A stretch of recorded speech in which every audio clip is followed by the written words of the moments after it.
What's up, guys? And I can't say this is pinch me, I'm dreaming. This is one of the highlights for the channel, for me individually. And this is a selfish plug for 1 hour talking to some of the founders of what we know and love in Esk8. And so grateful for this opportunity to hang out with some of the pioneers who started, continued developing, and got us to a point where we're doing the gnarliest stuff out in the Esk8 scene right now. So, without further ado, let's bring them in.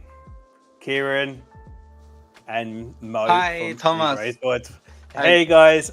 Thank you so much. This is one of my highlights. When I started Esk8 5 years ago, I never thought I'd have the opportunity to hang out, have a chat with you guys and talk about the journey and the industry and have such an amazing talk with you guys. So I'm so excited. So thank you so much for joining me this morning, this evening, this afternoon, wherever you guys are watching from. Great. Cool. So for any one of you guys who don't know who these amazing people are, do you want to introduce yourselves? We'll start off with Mo, your introduction into the scene and a little bit about you. Oh, let's see here. We run Stooge Race Boards out of Southern California. We build boards specifically for racing. We're kind of a boutique shop. We've had the privilege to kind of travel around and be a part of the growing racing scene here. And glad to be here, Thomas. No, thank you so much. And for any of you guys who still don't know who these people are, Kieran, do you want to introduce yourself and how big you guys are in the scene? Good. Hello, everyone. I'm Kieran from Meepo Boards. I started my business like 7 years ago from a YouTube video. So I'm now building electric skateboard in China. And also, we were working with Mo recently, pretty much, and many projects. Great. Yeah, and I also want to say thank you so much to the pair of you. Like, before we get ourselves started, your influences has pushed this community to where we are now, and it's going to continue pushing it to where we are going in the future. So, obviously, I'm going to ask for Kieran actually to get started. Obviously, do you feel a lot of people years ago made YouTube videos talking about Esk8 and then wanted to make them, wanted to build them? That's the start of electric skateboarding. Yeah, it's really I think they have more passion in the past. Everybody thinks that thing is new, and like half of the YouTubers, they even created their own brand, and people love getting into a business with their hobby. I think that's why we love this thing. It's business is what we love. Like Mo said, we can travel many places and meet with wonderful people. Yeah. And then for you, so obviously Mo, like foundations, starting in the early days, like we obviously been talking in the background for the last hour. Like, how did you get bit by the Esk8 bug back in the day? Where did that start from? Kind of accidental. My background's been automobile racing for the last 30 years, and my daughter was racing for Toyota back in the Midwest, and the season was over, wintertime. We don't race here, and she says, "Hey, Dad, need a project. Let's do something in the garage." So we threw together an electric skateboard out of parts and pieces that I had laying around, and I ran into the builders forum, and I think it was 6 months later, we were building the first set of 3 links and putting together the V1 and racing at Southern California Performance Day is what we called it. And just kind of track racing took off from there. We did the Outlaw Series. After that, we started doing big track racing and uphill racing. And I mean, it took us to Colorado. It took us to Washington State, Oregon, they're just pretty much everywhere on the West Coast we could race. It's happened. So yeah, that was the Redmond Derby days right there. I think 2017 or 2018 we ran that. It's 2018. it's just kind of things have spun off of that, and out of necessity is how we kind of build our stuff. We find different things that we need to do to get our boards to hook up, to balance, to turn, to accelerate, to decelerate, to be more reliable, and really that's what we've been working on for the last 5 years. So do we have everything right? I think we're still at the beginning of this, and there's a lot to be discovered, but I think that we have found out and figured out a lot of stuff through trials and testing and working really diligently on the designs that today we have what I feel is a pretty good platform to race on now. So it's going to be interesting. Obviously, evolution from you guys as well. So obviously, Mo, you've always been looking at pushing the limits of Esk8 since day one. So for you, Kieran, has it always been with Meepo having as many options for people as possible? So you not just having super fast boards, but also having short boards and long boards. It's always been with Meepo the opportunity to give anyone the chance to get into electric skateboarding. Yeah, we started building the very affordable board because that's what people need. Back to 7 years ago, people have a really long period of pain. They struggling to build a DIY board that's working, but it just doesn't work. Usually they buy a bunch of parts and can't put them together, and they need to keep repairing it. And all of the parts come from China. They kind of have a very high defect rate. They use the wrong battery. The ESC program is set in the wrong way. The remote, the communication is not stable. The truck breaks. Every single part, they just are not reliable. So I started from there. So to stand out, I needed to be people to remember me for cheap, affordable, whatever. So that's the strategy. Then I started building some trust. Thanks to the early adapters who bought Meepo boards. Then I get more money. I invest in more molds, carbon fiber, belt drive, whatever high-end board. I know people would trust me and buy them, so I can release more models. Yeah. So with that as well, I'd like to ask. Obviously, trying to make affordable boards for as many people has always been, seems like that's the goal.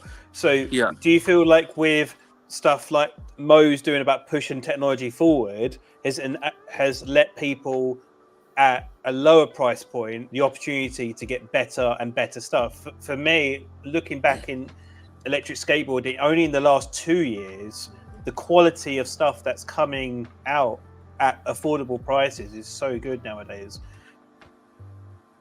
Yeah, I mean, that's really the effort for the whole industry. That's good.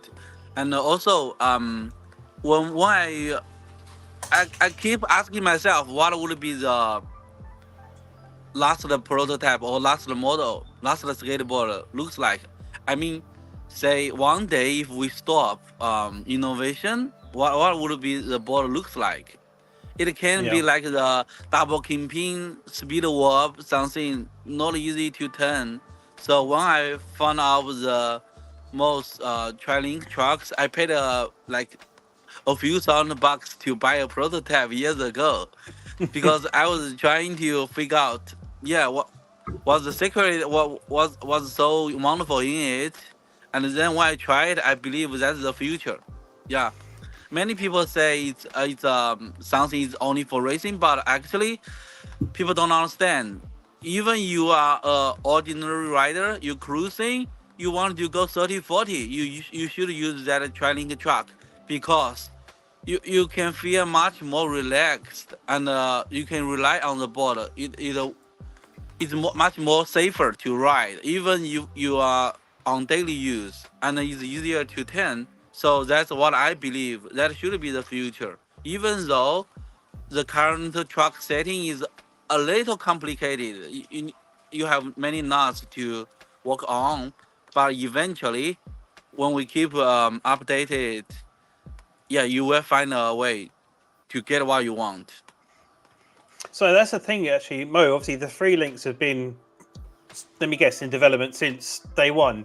Like most people, when they look at a board, go, right, that's a truck. I'm happy. I'm content. Where did this kind of inspiration of focusing on specifically how the board feels with the three links? Where did that even start to come from? Well, at the beginning, when my daughter and we built that first skateboard, and then when I got involved with the people who wanted to put on that performance day, a Paris TK RKP is what I was riding around on at the time, and my whole background is racing automobiles, and my passion about it has been chassis dynamics. So I've got hundreds of hours of reading and then practical application and figuring things out on my own. So bars and bar angles and geometry and steering kind of was my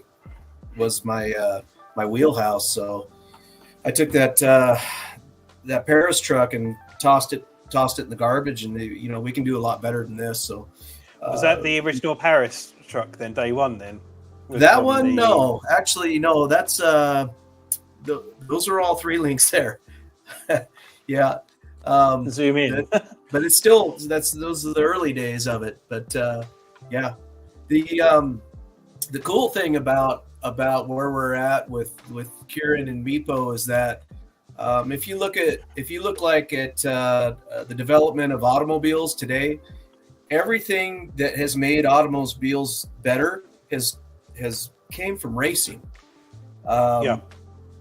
Basically pushing things to the limits, pushing standards, figuring things out when there's a need to make more grip in a turn or have more forward bite coming off a turn. You won't find that that won't develop naturally in a non-competitive atmosphere. So you just kind of take what you get and what you got, and that's good enough. But that's not how racing works. And in the automotive, that's how a lot of the advancements in automotive came around, was through racing development.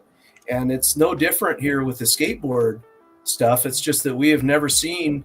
We're at the beginning still, but we're 5-6 years into the development of the 3-link, and we're at a point now where this product has got to get out to other people, and the trickling down from what we've learned from racing and putting that into the consumers, the general public's hands, I think is going to be a game changer as far as day-to-day travel, people who just casually use skateboards. It's gonna be a really nice thing to be able to jump on a board, like Kieran says, 35 miles an hour, 40 miles an hour on a dual kingpin was essentially unheard of. I mean, you can't really comfortably do that, and with this system, with this steering system, you can. So taking the things that we've learned from racing and applying them and making them available to the general public, I think is going to be a big move forward for not only the entry level racing, but also just casual street use. So I got a question that was one of the first ones I come across, which was Never Rides, which was asking, what is the difference between the versions of the 3-links? Obviously, what's the difference between Meepo and Mad's collaboration with 3-links versus the raw race one that you've obviously been on, the your main boards from the difference. So what's the main difference between the different versions as they state or where they're coming from? So you start out our V5 race board, which is a full race board, and also our long rod trucks that we sell at Stooge. It has a little bit of a slower steering reaction due to the long rod, but it has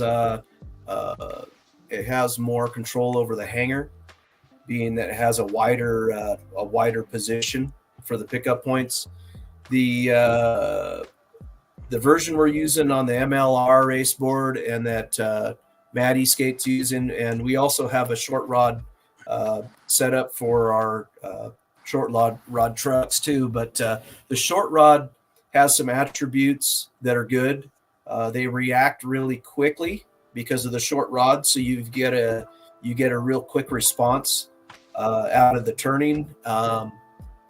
More kind of in the 35 to 40 mile an hour area. It'll be a little more nimble too with the short rod. The long rod is kind of better for your 50 mile an hour setups that you're doing long track and uphill. The actual I guess hard speeds. It's kind of interesting the geometry between the two. The short rod, the one that we developed for Mad and for Meepo, it allows you to put all of your motor on the outside of the board, which kind of frees up anything under the deck.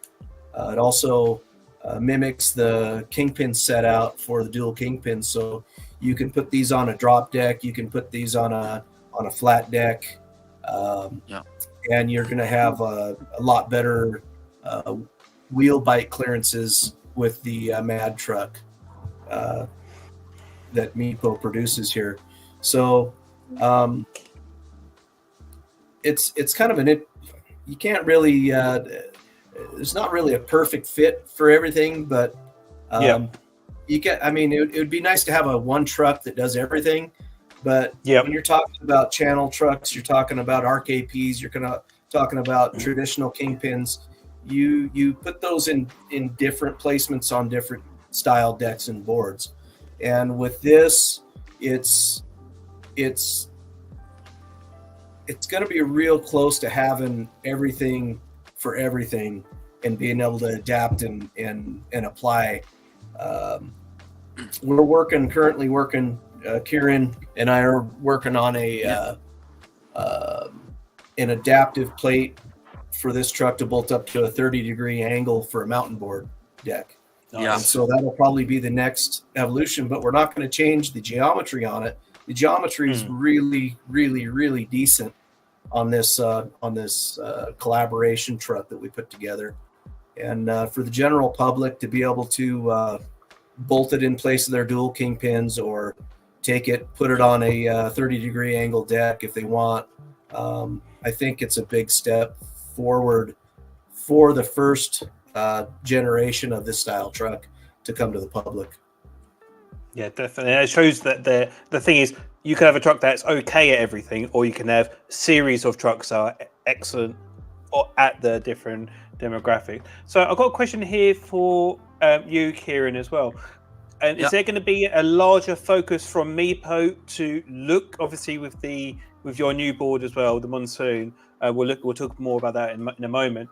Is Meepo focusing more on racing as a company now, going forward? Yeah, definitely. Personally, I enjoyed joining the Esk8 Con pretty much. I love the rules, and I'm planning to bring that to China because there are more newbies here, but they love this thing, and we will figure out. And also, Meepo, we invested a lot to build the race board, the Monsoon Legacy race board.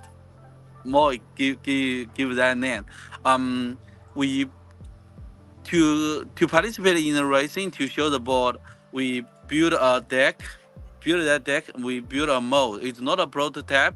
We mass produce it, but after the show, after the racing Esk8, Yep. when we come back, we get so many valuable opinions and experience from mostly from Mo and Matt Esk8, right? And we realized we need to shorten the deck, so we Mm. invested another set of molding just to make the deck a little better. So yeah, we are determined to do that, and also me we are with Mo. We are also racing in the electrify expo, right? Yeah, we are joining all of them. Yeah, we have been keep improving the trucks. um I mean the size of the small parts, and also the road. The road bend a little bit on the race day. Yeah, that's from the racing we have been participating.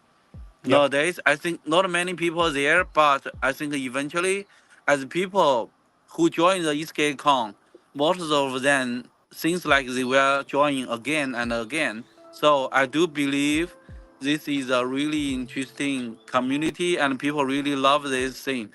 And there's a good chance we can bring the racing to be bigger and bigger. So, yeah, we're on it. Yeah, I think it's really cool, and seeing what I like that you guys are doing is, I feel some of the mainstream companies, the larger companies, are doing evolutions. They are making new stuff, but they do it very secretly, understandably so. But I love the fact that you guys are openly using the community to review the products, to do the evolution, to make things better. Because, like you said, Kieran, from Esk8 and the Electrify Expos, it helps evolve the product even better, and that's really good to see. And that's what I want to say, for people watching, changing the mold is not easy. So I'm amazed that you've just gone, okay, right, our mold needs to change. We are talking big bucks doing that. So the fact that you are moving so fast and investing a lot of time and money is amazing to see. And I feel you guys working together is, I wouldn't never have thought collaborations like this, obviously with Mad, unfortunately not here today, working together, collectively everyone's going to be benefiting from that. So it's super exciting to see what you guys are doing. So before we keep going on this live, I want to say thanks from me, because it's amazing to see in like people's demographics working together to make stuff that's really, really, really cool. So yeah, that's what I say. It's really good for me. Short story on this, with the collaboration on it. It was Brian from Mad Esk8 got a hold of me, and he wanted to build a 3-link that was a dual kingpin replacement. And there was a couple of the things with the dual kingpin that I felt needed to be changed. I thought it had too tall of a stance and needed to be shortened up a little bit. But Brian and I came up with the general design of it. I built a prototype and I sent it to one of my local friends down here, and Luis Gutierrez. He did the base plate design off of our geometry and pickup points that we made. And then Brian got a hold of Meepo and was talking with them about manufacturing, and that's where Kieran and I started our collaboration from, was out of that meeting. And I talked to Kieran about building a budget race board for the masses. I kind of had this thing in my head for a few years that I would like to see anybody be able to race out of the back of their pickup car or truck or whatever for a couple of grand. And and Kieran embraced that idea. I took and gave Kieran a design layout of the drop of the deck, the setbacks, hand drawing. Yeah, it was a drawing. And he literally took my draft of my drawing and had a prototype built in 3 months. 3 months time. We took We went from drawing to that board and raced it at Esk8 in 3 months, and that board was on the podium of the it actually Fest qualified one in the pro division, which was amazing, and then David Bond put the other board on in the advanced class on the podium. And so from that point in time, since we've got the MLR prototypes and the other boards that we're racing with the Electrified Racing League, the MLR has had 13 podiums since it's came out. So that's amazing. It is a really amazing board. To note on that, so Mario is one of the top riders in the country, in the nation, in the world. But he took, and in the very first race, his pro board, we broke a motor shaft, and he had one lap, and we tossed him the MLR so he could make a lap, and he made that thing third quick out of everybody for the whole day. He qualified with only one lap, no warm up. He was third quick on a board that you can go buy for $2,000. What the heck? That's wild.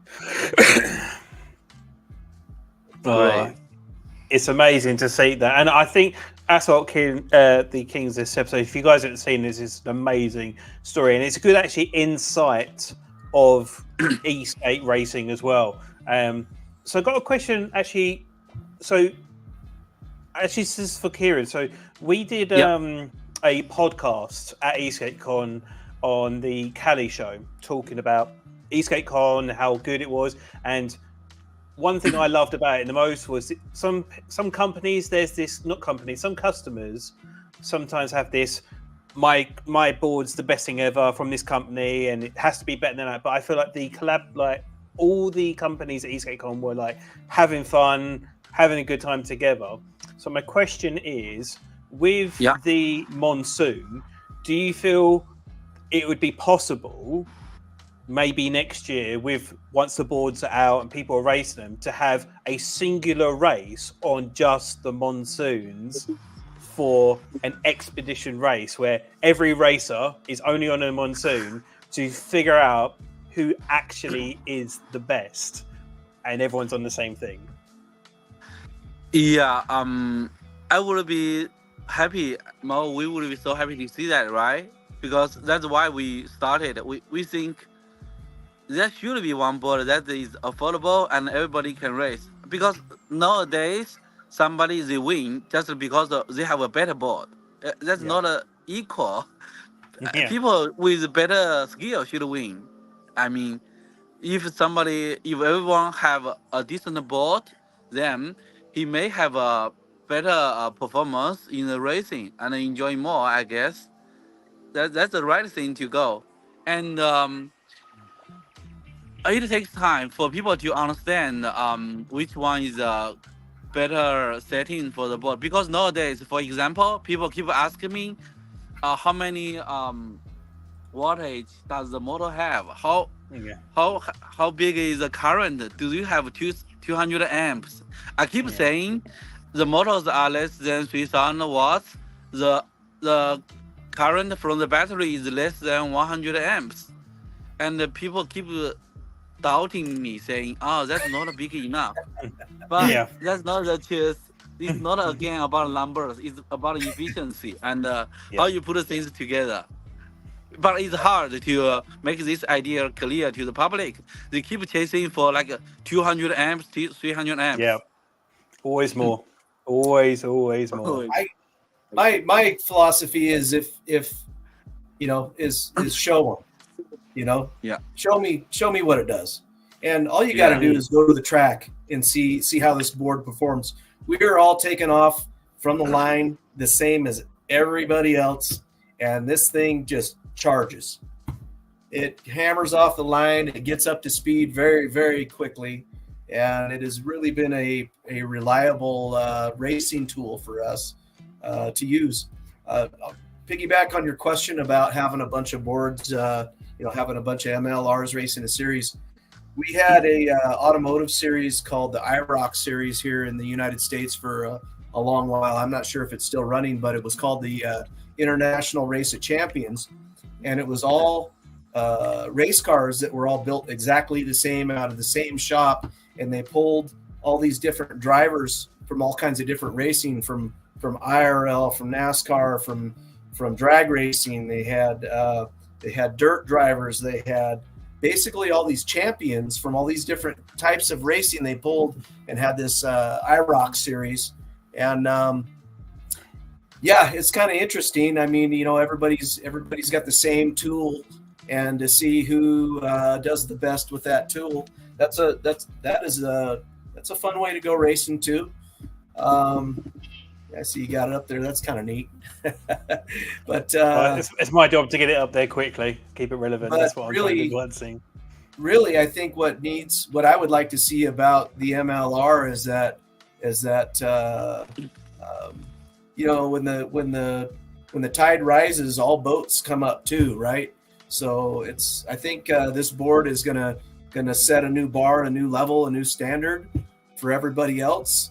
And it's going to be interesting trying to see what the other manufacturers come up with, because on race day, this thing's pretty much got them covered. It is really that good of a tool. It really is. But I can't wait to see these in people's hands and see what they do with them, because it's going to be exciting for me, and I'm sure exciting for Kieran and his team. Because there's been a lot of work and a lot of sweat, equity, and a lot of love that went into making this MLR come about, and a lot of time we spent at the track figuring things out that are put in this board for a purpose. It's going to make a great street cruiser too. It's got plenty of ground clearance on it. For a daily commuter or whatever. It charges very fast. And it has enough power to get the job done. So I think the price point is right on it, and the things that you can do, adjusting the steering and the bushing preload, and just out of the box being a race ready vehicle is really going to be beneficial, I think, to the tide, bringing everybody up. So pretty fun. I feel like it's a new chapter for sure, and I think the benefit of this collaboration is, like you say, is allowing more people to experience a whole nother way of riding and having that kind of racing element. One thing I think would be interesting once these are out in the wild is I'd be interested to see what people do with them after they have them, because I feel like a lot of people, it might give them the opportunity to give them a baseline for evolving the race, the monsoon. They get their board, this is how it is, and then they're like, well, maybe if I try that. So it'd be a fast, like say about the racing league, it'd be good to see how people are developing the board even further after they get it, and then what would V2 be like? It'd be really interesting to see how things evolve going forward. So I've got a question for Kieran. Before, obviously, the collab with Mo with the monsoon, I was speaking to Mo before we came onto the live, and I feel there's different types of racing in different countries. Obviously, Mo's in the place where we go to the biggest, gnarliest tracks on the planet and go Mach 10. But I feel like in Asia, it's more of a tighter go-kart racing. Do you feel like the introduction of the monsoon may change racing in China going forward? Good one. That's a good one.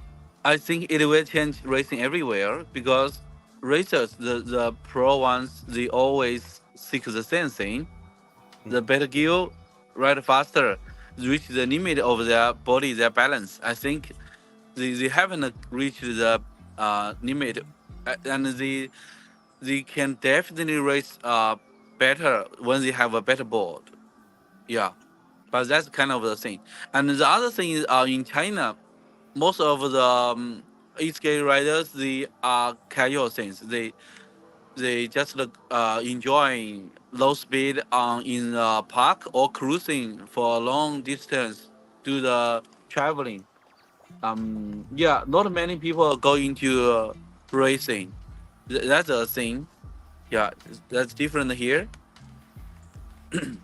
So is there? Do you reckon it might, like you say, evolve more and more riding cultures all over the world? So there'll be more pop-up racing events going more and more. I think for me, my dream would be every country is doing their own racing, and there's international racing all over the world. This could unlock a new way of, each country. But that's the thing. Price in electric skateboarding is so high because of the nature of what electric skateboarding is. At $2,000, you could, and your friends could buy 5 or 10, and then you've got your own individual race league going on in your back garden. So I think that's really, really cool to see. Cool. Right, so I can go for any questions. See if there's any other questions anyone wants to talk. Oh, I've got a question here actually. So I got a question from Dallas, legend. Is there going to be a trigger remote for the Meepo? Yeah, Mo has been asking repeatedly. To be honest, I don't understand racing so much as Mo or as Brian, for the monster, the design of the deck and the truck, they all come from Mo. I don't invent them. I'm the guy who can get the job done and do it right, and I try to understand as much details as I do. The things I don't so much understand why we need a trigger remote more than a throttle wheel, but as more people bring up this, I think it will get done pretty sooner, I guess. Mo, yeah, sorry for the delay with the remote. I think it will be solved pretty soon. I do wish somebody, just email me or leave a comment saying that's why we don't love the throttle wheel in racing. Because for daily cruise, we think it's good. For the trigger, I don't know this index finger where to put it. It's me personally, but I try to understand.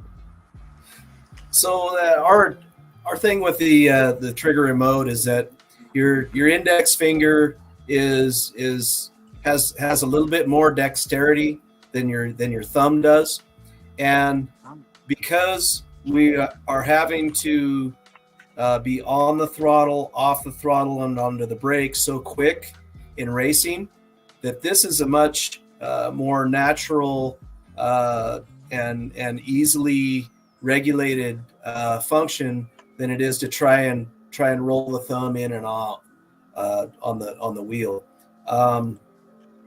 A lot of the guys who race with thumb wheels do very well with thumb wheels. Our guys that have been using the thumb wheel have been doing okay with it too. But that is their biggest complaint with racing, is that it's the how much time it takes you to roll your thumb forward and then roll your thumb back to get on the brake and then get right back on the throttle again. It's so much quicker and more precise with the trigger on your finger. And that's a debatable thing, but this is about everybody at the higher level of racing now is using a trigger versus a thumb wheel. So I kind of like the idea that Kieran's 100% right. The thumb is really nice for cruising, very nice for cruising, but for when you're on a track where you have 17 turns and you have to throttle in, throttle out, coast, throttle in, throttle out, coast, the index finger is a much better tool than the thumb for being precise and being quick. So that's kind of the reasoning we want to go. We want to see some options on a trigger finger, and I know that's coming soon. So I think it's quite funny actually with you guys as well, because it's like, one, you're both coming from two different directions, and trying to find a way for you guys to make something for both demographics is really interesting. We come from mainstream to a niche, and how do we blend these two factors to get the best of both worlds into one? So I'd love to see the conversations behind the scenes about, well, we should try this, but how do we make this work? And then how do we get this together? So that's really, really fun. Right. Oh yeah, I was just going to say, actually, Kieran, seeing you race at Esk8 was amazing. There's so much energy watching you, and it's good actually seeing like company owners compete as well. So and then you understand the product more because now you're racing your product as well. So that was really Kieran's a baller, man. He was one position out of making a podium. Oh, yeah, one position. He had to pass one more guy, and he would have been on the podium. It was pretty cool. I suppose the next year there needs to be a week where Kieran goes with the race team for pre-Esk8 practice and then send him back out again. Yeah, I really enjoy the racing. Passing somebody on the track is really fun. Yeah. I think there was I think I was overhearing there was underlying rivalry between you and Mad and it's Brian from the it's Mad cute, Esk8. So fight racing each other. It was so funny. Yeah. We beat each other. Each one win a hit. Yeah. Oh, that's really cool. So with the free links as well, do you feel that? What was your opinion on 2-wheel drive, 4-wheel drive, the benefits? Do you feel like that's because the thing is, obviously, watch the fastest guys at Esk8 it's not dominated by one thing. So do you feel 4-wheel drive is needed in a race setting or not, or is it preference? So I'd love to see your guys' opinion on 2-wheel drive versus 4-wheel drive. I will give it a try, but I think Mo can say better later. So, for me, to start, your weight are on the back. So the 2-wheel drive will do almost as good as 4-wheel drive when you are kicking off. But when you are turning, I think sometimes you don't want a 4-wheel drive because your front wheels will go at the same speed, then you can turn. If the front wheels are not with motor, then it will turn easier, faster. That's what I believe the most important difference. Yeah. What do you think, Mo?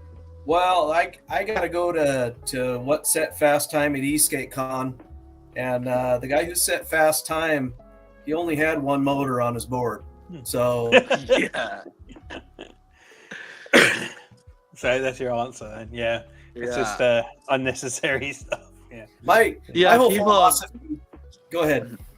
Yeah. Just like what I said, people get obsessed with their guess. They say, "Oh, 4-wheel drive must be faster. Oh, bigger amp current must be faster." But the reality keep telling them that's not the truth. So cool. I believe 4-wheel drive is a really good thing to have. You got all-wheel drive, all-wheel braking. But my problem with all-wheel drive is you have 4 motors, you have 4 problems, right? You have 4 things that can go wrong. So what I would like to see is I'd like to see one big motor in a transmission that's pushing 4 cables out to each wheel in a cable drive system. So you have your all-wheel drive, but you get the weight of the motors off the hanger, which is a big problem. Putting weight on a hanger is the worst thing you can do to a hanger for performance. But right now we have to do it. It's just something that we have to do. But one motor right in the middle, transmission box, 4 gear drive cables will come out, 1 to each wheel. You have a differential inside that regulates the front and the rear, and you have all-wheel drive without the all-wheel drive problems. That's really interesting. Also, if you go explore in the wild, when you don't have concrete or asphalt road, definitely all-wheel drive helps a lot. Climbing, whatever. Yeah, for sure. So I was going to ask as well. We've got about 15 minutes left of the stream, guys. So if you've got any questions, please put them in. It's going to be probably one of very few opportunities to do so. So, Mo, so my question for you is: with obviously the Stooge team and the evolving element with that as well, and the Mad team as well, is obviously evolving in the last couple of years as well. Where do you find these people, and where does it come from? Where does this come from? You talking about where do we find great riders? Where do you find batshit crazy people who want to go Mach 10 on electric skateboards? The deal is that Mario came to one of our SoCal Outlaw series that we did, and he just kind of everything growth happens organically, right? People who are interested in doing things are generally drawn to people who are doing things, right? So that's kind of where you see talent come from. So you got new guys that show up, and some of them are great, some of them have a lot of potential, some of them just want to hang out and race and have a good time, and that's all good. Going out and trying to find people would be frustrating. That would be a frustrating way to do it. But the deal is that you show people how to do it, and people who are interested in doing it will come. They'll come. So I've got a question alongside, obviously, with Mo having his team. Kieran, would you have a dedicated Meepo team, race team, as well? We don't. I mean, honestly, most of the people at Meepo, we are just cruise from our apartment to the factory, and we work on these things. We understand the bolts, the nuts thing, but we are scared to go race too fast. Yeah, it's kind of the culture thing, I guess. I have to say on that also is that Kieran has a Meepo team running his MLRs through the ELRL series that he has backed, and he is helping these guys get to the track. So in a sense, Kieran does have a race team. It's here in the state. Yeah. So all of our guys running the Meepo MLRs all have Meepo on their jerseys. They're sponsored by Meepo, and Meepo is backing them. So their success is Meepo's success, and not in a front with an actual Kieran Rand team. Meepo is in racing, and they do have a racing team here in the States.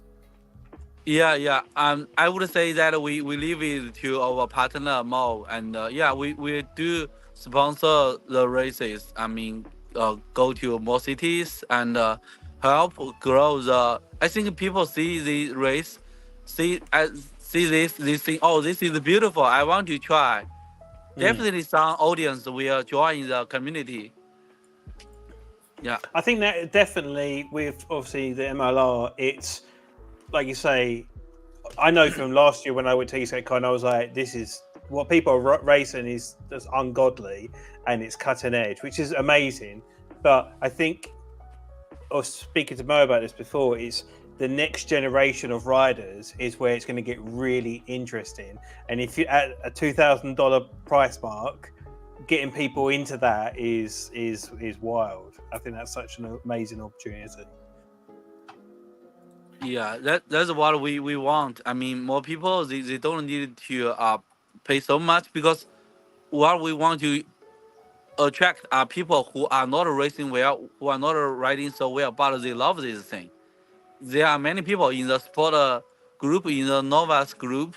We enjoy in novice group. We want to improve. Because that's the next generation of like riders, racers coming into the scene. I think that's a really exciting bit for sure. It's kind of a fun story because my when we started racing skateboards, my deal was bringing a good race board to the platform.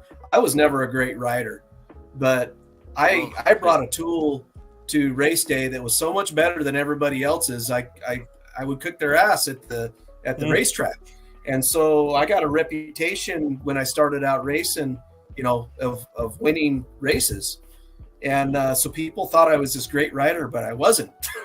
I was just a rider on a very good race board. So it's being able to have a good tool will make you a better rider quicker, because you're not going to be fighting through things like trucks that don't perform right, like motors that don't perform right, wheels that don't grip. You're not going to have to, with the MLR, you're not going to have to go through and figure any of this stuff out. You're going to get on this thing, and within a short period of time, you're going to be fast and confident on it. And that's pretty much what Kieran's built here. So I'm very excited to see this board get in people's hands, see what they can do with it, and see what kind of things that they learn from it. And like you said, Thomas, what kind of things are going to happen in the future that are going to make things even better from here. But yeah, I got a question here actually from someone here about asking bigger battery, but I suppose I don't know. I'm going to ask here. It's the balance between cost, performance, range. Like, how you can't keep. I suppose it must be especially for Kieran, how hard it is to keep everybody happy with one board is the hardest bit, I suppose. Yeah. So we are very excited to come up with a mountain board pretty soon, because the second tooling is coming out with a new deck, and we can have a better looking and shorter deck, which is better. Yeah, I keep asking myself also the battery, the range thing. But first, I think we will need to do things step by step. Yes. I think the first group of the customers need to be people who really want to race and charge fast. They don't want so many extra range in the beginning, but in the future we may definitely work on some cruising board. You want a 40 miles range or something. Like I said, this truck is not only for race. It is good. It's so great, almost the best truck for race, but also for everyday commute. I love it more than any other trucks personally. Yeah, very honest. It turns much easier, and you can definitely feel more comfortable. Even I think I have a good skill. I can ride good. I have good weight body position. Still, I need this truck so I can relax more on the board.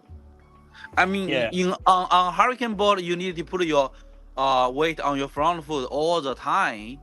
That's not what you preferred. I mean, if you ride 2 hours, you would prefer to maybe put your weight a little back and still go fast. So that's what I think the touring truck will be applied to more applications. But first, let's focus on racing. I suppose that's the argument earlier, Mo, about saying as racing trickles down to the mainstream, and this is what it's all about. So, like, you have focusing on the racer demographic, which can trickle onto a longer range board, a cruiser board, a short board, a traveling board. So it's really interesting to see that this is where we are, and this is where we can go.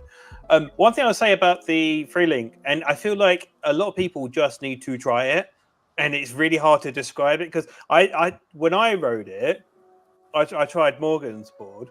I was like, you get like a weird. Well, I don't say weird. When I was cruising or carving, I didn't realize I had artificial pushback from normal trucks until I tried Freelink. So when I go around a bend, the bushing or truck set would push me up, but with the Freelink, I seem to turn and then it stays consistent on both ways.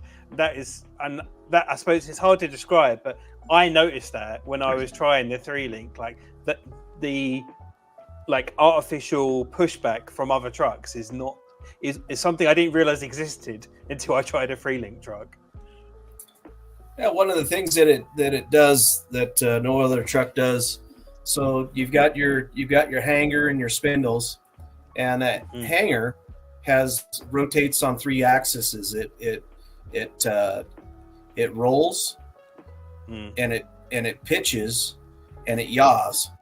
So like 3 axes on an airplane, that's the axis is that spherical bearing's moving as it goes through its control points. So it's very unique in that respect. One thing it does really well is as you're turning, it evenly distributes weight out to the wheels. Whereas like a traditional kingpin, when you turn, it wants to lift. It wants to lift the outside wheels off the ground. So it's got some interesting attributes to it that you can't get out of a channel or a traditional or reverse kingpin. So when you apply that to racing, of course, what that means is that you have equal distribution of weight from the inside to the outside on your wheels. It translates into an equal load across the front or rear hanger. So it's kind of a cool feature of it, along with having 100% mechanical connection between the deck and the pivot steer points. So you don't have any play, any slop, any wobble that you would have in a kingpin style truck.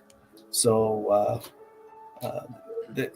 it's really kind of a game changer as far as what the public is getting, and it's going to be fun watching all these people's eyes open up as they get on one of these for the first time and ride one. Especially after I've always thought there's been an illusion with your boards. It's like the phoenix of never finding out, but then there's so many versions coming out in the concept of the monsoon. It's going to be wild to see. So my question is here for Kieran. Actually, we only got a couple minutes left, guys. So if you've got any other questions, please put them in before we run out of time. But obviously, you're using the infrastructure from what Mo's been developing for years with Meepo. So with the benefit of Meepo, is it going to be interesting to see how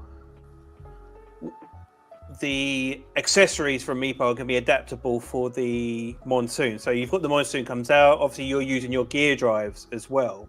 So is there going to be more compatibility with other things as well, like other ways people can use them with different hubs, different trucks? Is there going to be customizable things for the customer to have different wheels, different hubs, different things like that? Is there going to be stuff like that incorporated with the monsoon as well?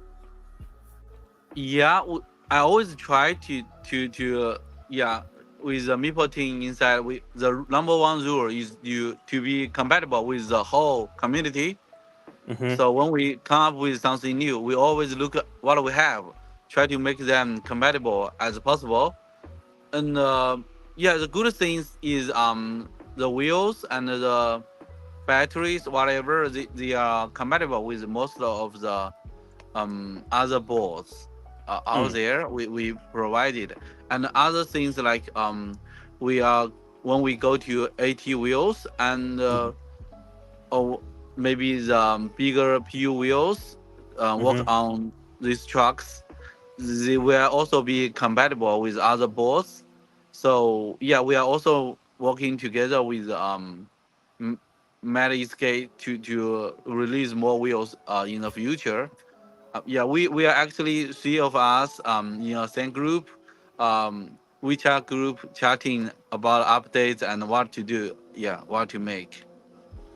Yeah, that's really interesting. I think that's cool, and I think putting a standard on components is really good for other people to use on their own custom setups, because obviously, Mo's been crafting stuff with a hammer and his forgery for years, making custom boards day by day. So using that what you've learned and putting that on the masses is really, really great. So I just want to throw in a question here from Drew. Mo, I think I asked you this in the background. Yeah. NYC or even Kieran, you guys coming to Electrify Expo NYC by any chance? The plan is we'd like to, but we're gonna need funding in order to get to New York. We've been talking with other local skate groups about the possibility of maybe everybody pooling their money into a van to transport everything across country. It's 3,500 miles to New York from LA. So it's it's a couple of days of driving, and I think it's 36 hours of driving one way. So, and then flying the team over, getting them in having a place to stay and all the things that goes with it. We would very much like to be in New York. We're going to do everything we can to get to New York, and that would be a fun trip, I think, for everyone. Well, when is that? October. Okay. Yeah. Okay. Yeah, we have one coming in August, right? Yeah. And then We got San Francisco is August, Yep. and we're going to be at San Francisco for sure. The Meepo Stooge team will be definitely at San Francisco. That being said, actually, I just want to ask just one thing. With San Francisco and that, is there going to be boards if people want to say come over and say, can I try it? Is that going to be options out there? Any boards out there for people to try for the? So generally on race weekend, I don't demo any boards during the races because if something gets smashed, if something breaks, something happens, then a rider is out of a race board for racing. So there is a little bit of time after the races on Sunday. If the races are over and we have time for track, I have no trouble putting anybody on any kind of board and letting them hot lap it. That is, and just respect you're there for a goal. Yeah, and we have the funny thing is that we have had so in Phoenix we had a guy that broke a board and he wasn't going to make the main, and we loaned him out one of our MLRs, and he went out there and hit the last chance qualifier with it and won it, and then raced it in the main, so in the pro main. And so it's kind of nice to be able to have some of that for the other racers there to do. But for somebody to go out, just hot lap and try, I tend to like to wait till after the races are over, and then it's like anybody can do anything they want, take as many laps and have fun and whatnot. But we're good. For me, race day is a serious thing. We put a lot of time, money, and effort into, and that we need to make it to the end of the racing day in order to we need to make sure our equipment lasts, so we wait till afterwards. Just respect we're there for a mission for the event. So just want to close it in here for you guys. So is there anything Mo or Kieran you want to speak or announce or talk about for the last couple of minutes of the live stream? Is there anything you want to talk about or announce or bring up before we finish this stream? I want to say something. Really, it's been 7 years. We are in this industry. It's really a bunch of nice people. Really, we met our customers and the whole community, and I really appreciate the chance to be working in this industry. Keep providing better product and keep service to all Meepo customers. And I want more people to really enjoy riding and other than go into the technical things. Other than that's the thing. And also if other brands are hearing, I think it is better we build this small company be compatible. It's not about making the holding your customers don't compatible with other parts, but on the contrary, when I work with Esk8, we do think what's the best way to serve the industry, make everything compatible. You can use any brand wheels, any brand gears, as long as you like. Then they can always put it together. You can always put them together. unite everyone. Yeah, I love that. That's perfect. Anything from you, Mo? Oh yeah. So for Stooge Race Boards to be in a collaboration with Meepo is in a very, very cool position. He's built his business and his team into a real formidable company that is making very good products. The tubeless tires, the race tires that they're running, their street tires, is a very high-end, high-quality product for people to get their hands on. That comes standard on the MLR. And also, the one of the things that really surprised me about the gear drives that Kieran has developed is they really have a low rolling resistance through the gear drive themselves, which was is a pretty big deal because they're running through grease. There are multiple gears inside of there too. They are they've been very reliable for the racing, and for a company like Stooge to have a collaboration with a company like Meepo, we are going to really be working closely together, bringing new products forward for the mass people to be able to afford, buy, and enjoy. So I'm really looking forward to seeing that natural trickle down where we race things, figure things out, and then go to the marketplace through Meepo. I really think that this is going to be a beneficial collaboration to the public when they go to purchase products. And Kieran started out saying that the boards at the beginning weren't very reliable. I think that the boards today and the boards that they're producing out in collaboration with us and their high-end boards are very, very much user-ready, user-friendly, and reliable.